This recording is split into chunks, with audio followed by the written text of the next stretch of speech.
All right, this is the Landscape Ontario podcast. I'm Scott Barber. I am joined by Natalie Hansford today. She is the Director of HR at EIO Solutions. Happy to have her here on the podcast today to talk about some HR, how it relates to landscape businesses, and also about what to do if you are faced with a situation where the MoL comes on site. And that's something I think it's good to be prepared for. But first, Natalie, if you wouldn't mind just telling me a little bit about EIO Solutions and your role at the company. Yeah, well, first of all, thank you so much for having me on the podcast. It's super exciting to be involved in this, especially because you're just starting this up. So it's super exciting. So I'll just get right into it and tell you just a little bit about the name, what it means, what we do specifically, and then I'll dive into my role a little bit. So EIO Solutions is an employee investment optimization firm, and it's the first ever in Canada. We actually invented the industry. So what we do is we help small to medium-sized companies build a strong foundation for their business and give them peace of mind when it comes to managing their workforce and staying compliant. Because a lot of the times people don't really know what to do. They have an expertise in their industry and what they do because they're very knowledgeable in that, such as landscaping or whatever the case may be. But staying compliant, managing their workforce is kind of comes secondary to that because it's not their expertise. So what we do is we tailor a customized action plan. Of course, depending on the industry and size, compliance varies. And we implement that plan to protect them against government fines, industry standards, and keeping their workforce happy. So in summary, that's kind of what we do. We do have standardized plans on a month-to-month basis, and then we also work as a project base. So we can actually come in, do a full audit, see what's missing, and then work with the company to implement something that can help change. And we're not just someone that comes in and starts telling you what to do, because we hate when people do that to us too. So what we do is we try to understand how the culture is in the company. What are some of the daily things that you guys like to do?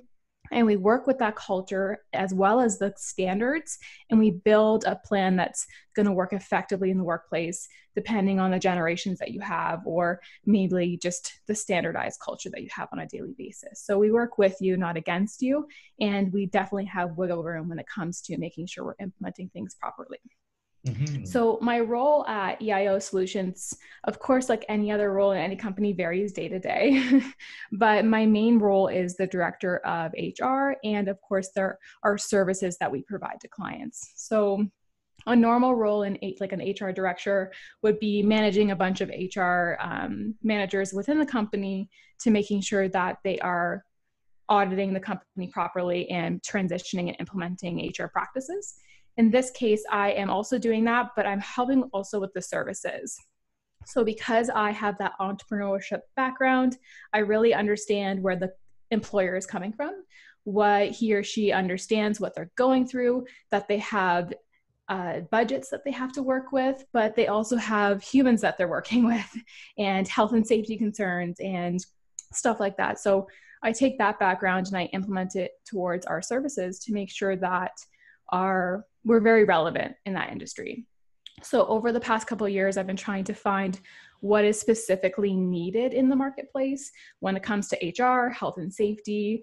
And I found that having that knowledge and background, or even like a basic understanding of HR or health and safety, is super hard to find. People go to school for this. So they learn for years about these compliance and regulations. So someone just coming off the street and trying to do that is almost impossible, or you're Googling things and you're making mistakes. Sure. And that's what tends to happen a lot. So my job is basically to ensure that clients see value in what we are providing in terms of service, but also how we can do better as a team to share our knowledge and resources. So in summary, that's kind of what we do, how we do it, and my role behind that. Right. I should say we connected because EIO, Solutions has been working with or has worked with Landscape Ontario. So that's how we actually connected. And it's been a great experience for the association. Do you work? Do you have much experience with landscape or horticulture businesses, or even, I guess, the construction and trade sectors? Yeah, absolutely. Our industries and our experience in the industries vary. We have a lot of other resources behind us as well, especially with our EIO experts, which we like to call them. So the people that actually come on site and help our clients. But industries vary. We have anyone from the retail industry all the way to construction, landscaping, manufacturing, you name it. And if that EIO expert doesn't really have a specialty in that industry, someone else does. And that's the good thing about our team, is that we do work with each other and we bounce ideas off each other, and there's not just one answer. So that's what a lot of consultants do, is they come in, they shake your world up with only the one way that you can do things, and Right. it scares employers because usually that one way is the most expensive way. So when people come in, it scares them. But what we do is we give you a couple different options of what's going to work for you, and you can make a business decision as an owner and figure out what works best for your company. So we're never just going to give you one answer. It's going to be maybe 3 or 4, and then you can pick what's right for you. So when it comes to the industry, we've been testing out landscape, especially when we have been working with you guys, and working with some of the association members. And we've found that a lot of the members in Landscape Ontario are having a lot of problems with like retention or just basic health and safety standards when it comes to when people are on site. Is it different than when you're in the office? And the answer is absolutely yes. And then their question is, okay, what is that? And there's so many different questions that we can help with. And even as simple as like picking up the phone and calling us, we don't necessarily have to go on site and help you. We can do it all through the phone if that's what you would prefer. And maybe you want to take the lead on things. But when it comes to industry wise, we have a full range of experience in that. Yeah, and, I'm sure you know, Landscape Ontario, we have 2,800 member companies, and that a huge percentage of that group are small businesses. They probably don't have an HR department. They probably don't have an Exactly. HR staff member even, because they may just have a handful of employees. And yeah, of course, some are larger and they do. But so what for that kind of company, that may not, it may be the owner operator that does all the hiring, that really looks after all of the traditional HR elements. What would you tell them about why it might be useful to look at something like an EIO Solutions for their business?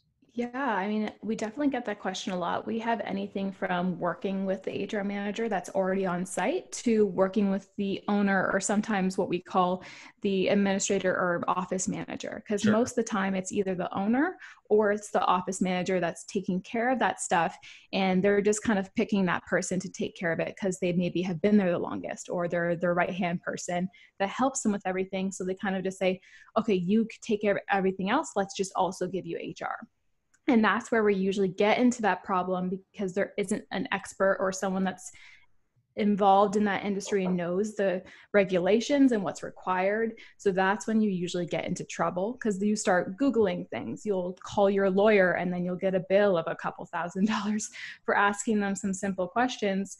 So my answer is, we can absolutely help in different avenues, whether you're the owner working on things, and there's different packages that get us more involved. So if you, for example, have an HR manager on the premises already, which is really great, we can actually work with that HR manager and add an extension to the department to give them that extra resource, so they can pick up the phone and say, hey, Natalie, I have this situation. Can I bounce an idea off you? Or I've never dealt with this situation before. I don't know what to do.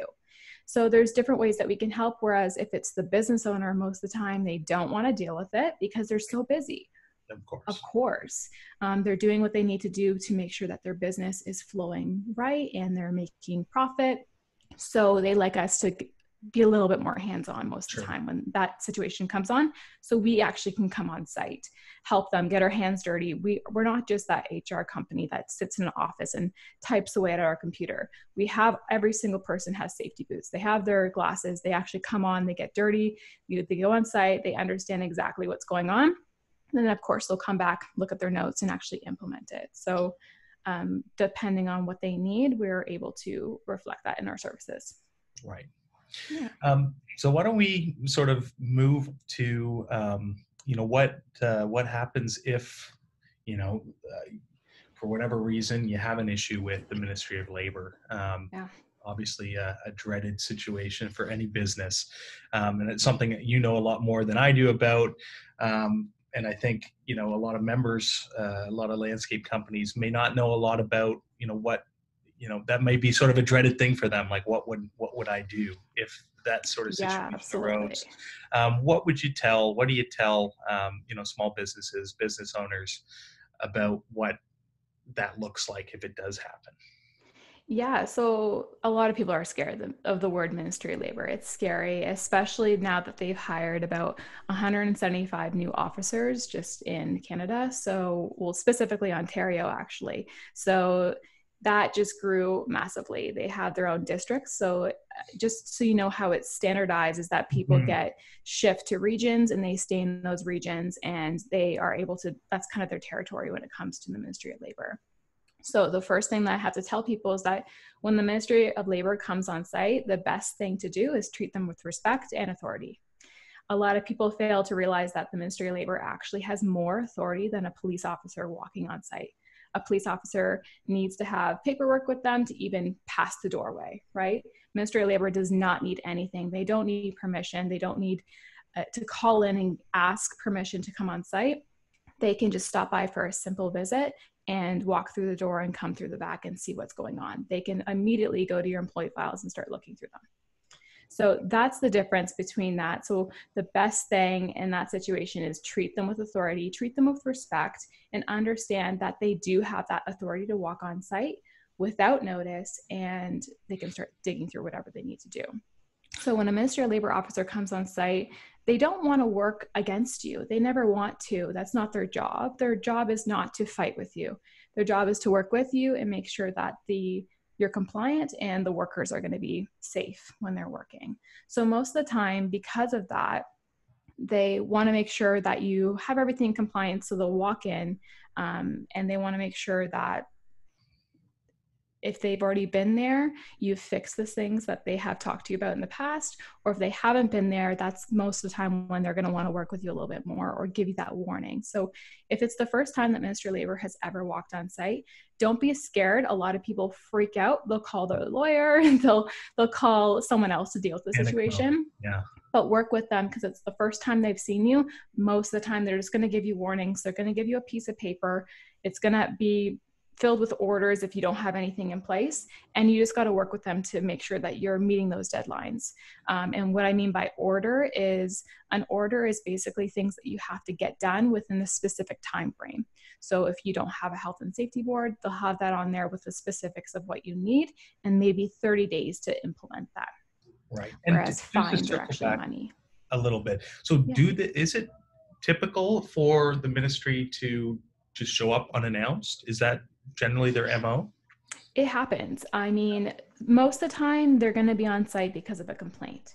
Okay. So an employee can put in a complaint, a customer can put in a complaint, a previous employee, it could literally be anyone, and it's anonymous. So they could actually just call in, they can even email in and put a complaint in, and they're required to come on site and check it out.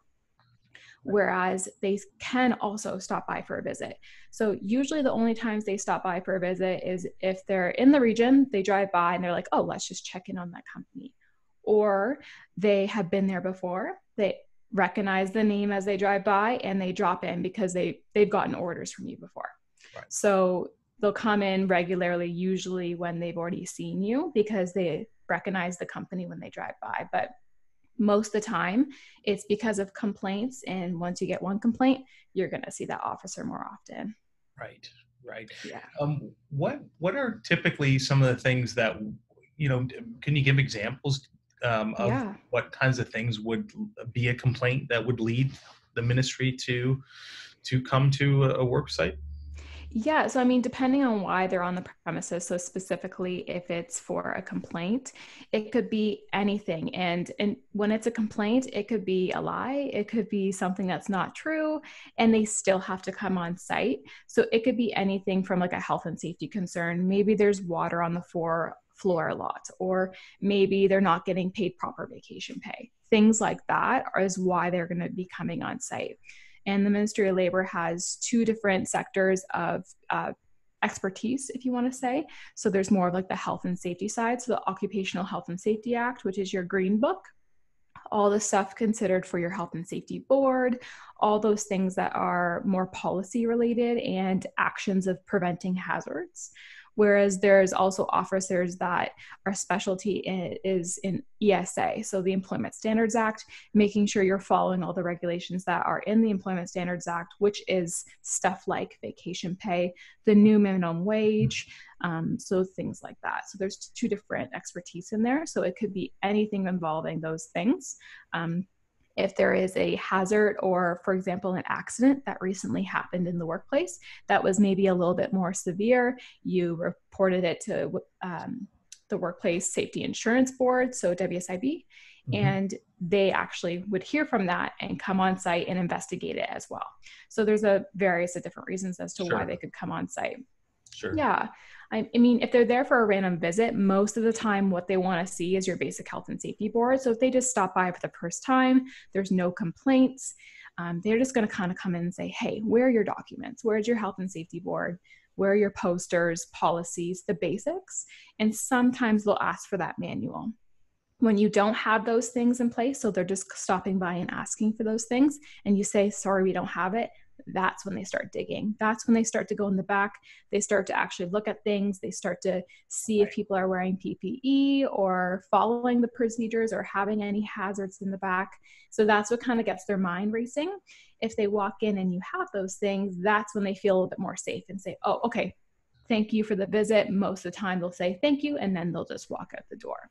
So it's just making sure you have that bare minimum compliance to making sure that they're happy when they come on site. Right. What should business owners tell their employees about what they should do? I mean, hopefully they have proper health and safety, and their employees know to wear PPE and so forth. Let's say it's a landscape company and the MoL shows up at a residential job site or something like that. Right. Does that happen? Would they show up at like they're building a landscape at a client's home? Is it possible that the MoL could show up at that kind of site? It's possible, but it doesn't normally happen. Okay, and be more be the work, the office and yard. Yeah. Exactly. I mean, it definitely happens. Not saying it's not going to happen. Sure. But they're most likely just to actually go to where the management lies and the employer is. So it would be more on the wherever, if you have a warehouse or something that you actually set up and get ready, that's most likely where they're going to do their visits. They don't usually know where their on-sites are, obviously because they're on site with the client. But with that being said, it's not impossible. So they could have definitely the authority to do that if for whatever reason they got a complaint about absolutely a job yep, site. because it could be from the client, maybe, who knows, right? Sure. So there's always going to be a fear of them actually coming on site, but it's making sure that your employees know what their rights are. So making sure that they have the basic training, which is the health and safety awareness training, which goes over your 4 steps and also your 3 worker rights, and going over that basic stuff as well as any like WMIS that you require. So hazardous material, and then maybe above and beyond. So all the other things that they're using in terms of equipment and gear, PPE is covered just based on what is required. So it's going to be more, they're going to train you on what you need. So if you need the boots, you need the goggles, you need the gloves, you're going to be trained on how to use that and when to use that. Mm-hmm. So it's just basically understanding that your employees do have those rights and making sure you have your joint health and safety meetings and letting those workers come to them when they want to. And then there's obviously reps. So those reps will dedicate their time to making sure all the employees do have all their questions answered and that they can come to them whenever they have questions and answer any questions that they may have regarding health and safety in the workplace. Right. So you mentioned before that Ministry of Labor, employees, officers, they have a lot of power when they come on, a lot of authority when they come to an office or a job site. They're able to, look through files. They're able to just come in unannounced, and it's pretty amazing how much authority and power they have. What kind of teeth do they have in terms of enforcement? Let's say, worst case scenario, there are infractions. How much teeth do they have when things do go wrong? Yeah, well, I mean, to give you a little, just like a more background, it totally depends on the officer you get. It's kind of like being pulled Okay. over by a police officer if you're driving on the road. You never really know what mood they're going to be in, who you're going to get, and if they're there for a reason. So, if, was there a complaint? Are they knocking on your door because you're having a party? So, it's kind of the same situation, but it can range anywhere from giving you a warning. So, just writing some stuff down on a piece of paper, giving you that warning, giving you X amount of days to make sure that you fix that order or that regulation, complaint, whatever the case may be. But then there's also fines. So there's on the spot fines, which can get pretty scary. It can range anywhere from $250 to thousands, tens of thousands of dollars. So it gets pretty scary and expensive. In terms of their enforcement, they can bring you to jail that second.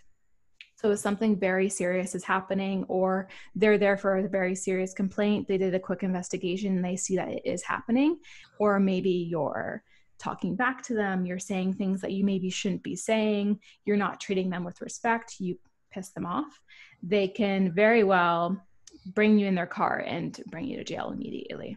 They have that much I did not power. know that. Yeah. Yes. Yes, it's pretty scary. So that's why I do say, and that's why I kind of started this with treating them with respect, with Yeah. authority, because they do have that. And I mean, they want to work with you, not against you. They Sure, never sure. And really. that's the worst case scenario. We're not saying that's going to Exactly. happen. It Yeah. doesn't happen often. And I mean, I hope not in the future, but like I've spoken to a lot of them and they care about the workers. They care about you and they want to make sure that you have all the information. Because if you don't know, they're willing to teach you.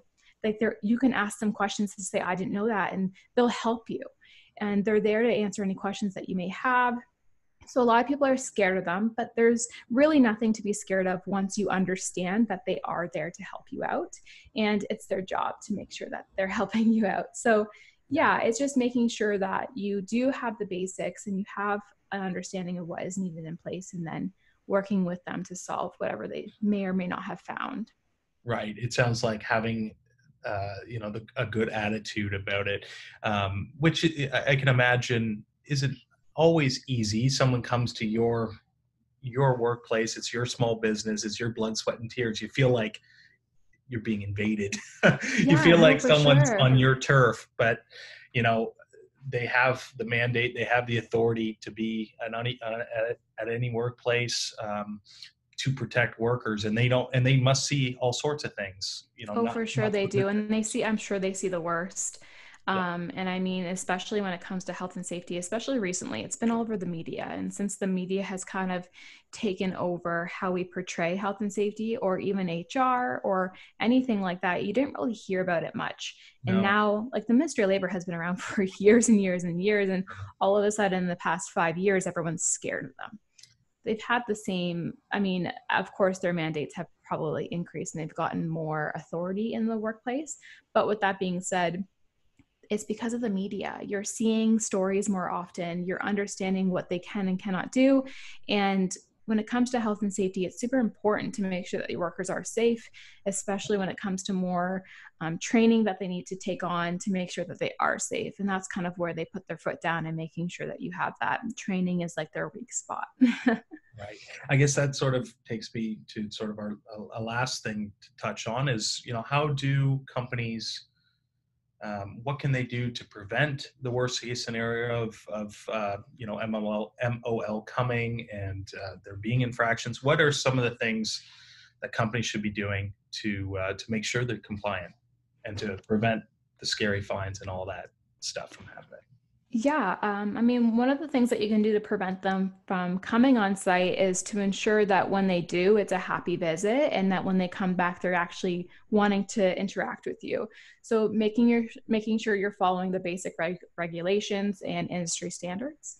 But it isn't an easy task. So I keep saying making sure you are following all these standards and basic regulations. But I say that, and a lot of people are like, I have no idea what those are. I'll Google them after I listen to this podcast. And that's like many people, like it's not basic knowledge. Right. Like myself, I went to school and I studied this. So it's something that it's not common knowledge. So if you don't know the answers, that's okay. So it's understanding that you need to then look at resources and making sure that you are getting an opinion from someone that knows what they're talking about. and making sure that that's their specialty. So you might be talking to someone who maybe doesn't know your industry too well, and they might be giving you advice that may not work in your favor. It totally depends on the size and the industry. So making sure you're following the regulations based on your industry. So especially when you're dealing with health and safety workers, accidents happen all the time. So it's usually due to lack of knowledge. So making sure you have like an outside or third party to come in, and it doesn't even need to be like a consultant or anything, maybe just someone to come in that you know has those expertise to just come in, have an unbiased opinion on what to implement within the workplace. Because most of the time, like I said previously, it's usually the owner or their go-to person that is doing that HR stuff. And that's usually because they've, again, been there the longest. And the owner relies on that person knowing what exactly to do. Most of the time, they're probably picking up the phone and asking their buddy or their friend, and you never really know what they're going to be doing, which is super scary. So having that unbiased party come in and helping you stay on budget in terms of what are your expenses, because a lot of people look at health and safety as a massive expense, which is true. But as long as you're making sure that you are following the guidelines, you're actually going to be saving money. And a lot of people, it might be an investment in the beginning, but it's an investment that's going to save you tens of thousands of dollars if something were to happen in the future. So in summary, I think the best thing for you to do is just to make sure you have that knowledge. If you want to take that on yourself, then that's totally fine. Just make sure that you're looking at the right things. And if you're in an Ontario, making sure you're looking at that green book, you're studying it, and that's what you're implementing. A lot of people will call me and say, well, I looked at the labor code, like the Canadian Labor Code, and I implemented that. And I'm like, okay, that is not the one you should be reading. So there's making sure you're reading the right content. Sure. Yeah.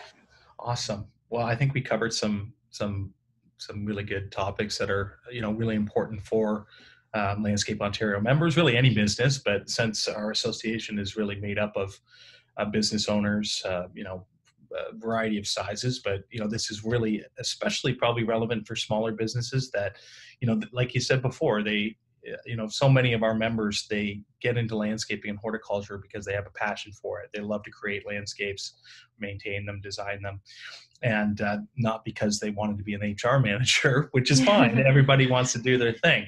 Yeah. So it may not be their passion, and bringing in some expert advice can really be, really give them a better workplace culture, and save them down the line. Probably help with retention as well. For sure.